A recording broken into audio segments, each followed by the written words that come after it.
Maintenant, on va parler des transitions. Donc, on se copie notre dossier transform, on se le colle, on se le renomme 30 transitions. Hop, nickel. On se ferme notre style. On vient ici. On s'ouvre l'index et le style. Dans le style, CTRL A, on s'efface tout. Dans l'index, on va simplement se faire une div.box. Ok, nickel. Et on va venir au niveau de notre style CSS. On va prendre notre box. Hop.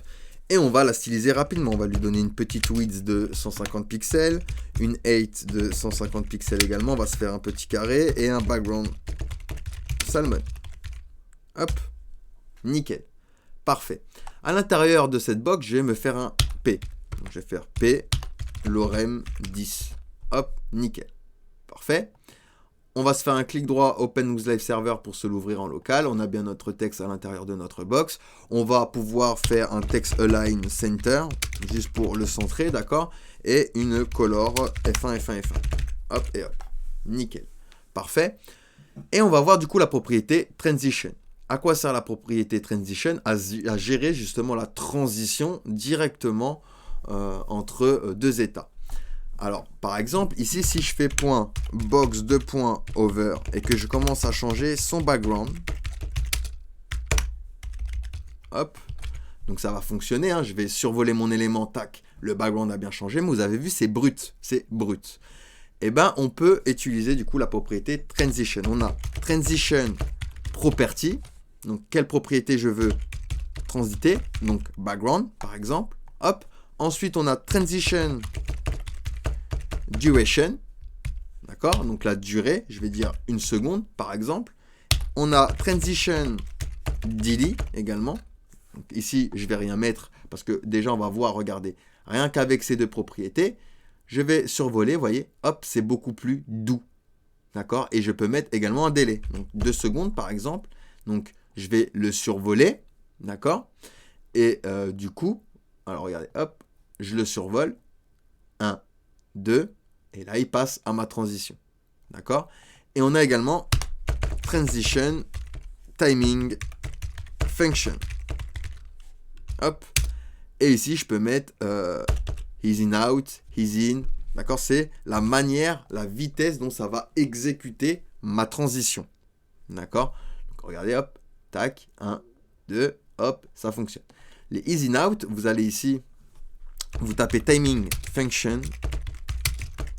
Cubic Bézier, hop, hop, nickel. Vous cliquez ici, d'accord. Alors non, c'est pas celle-ci, pardon.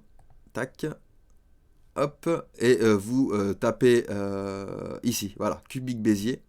Et ici, vous avez les timing functions. Donc c'est la manière dont ça va exécuter, la vitesse dont ça va exécuter du coup votre transition. Ça marche aussi avec les animations qu'on va voir juste après, d'accord. Donc c'est lent au début, rapide à la fin, ou rapide au début, lent à la fin, etc. D'accord. Donc vous en avez plusieurs. Vous avez ease in, linéaire, ease in, ease out ou ease in out, d'accord. Et vous pouvez également cliquer ici sur Go pour voir, vous voyez, il vous montre la vitesse, d'accord. Il vous montre la vitesse du coup du ease in, d'accord. Tac, tac. Là c'est linéaire. Là on a le ease. Là, on a le he's in. Hop.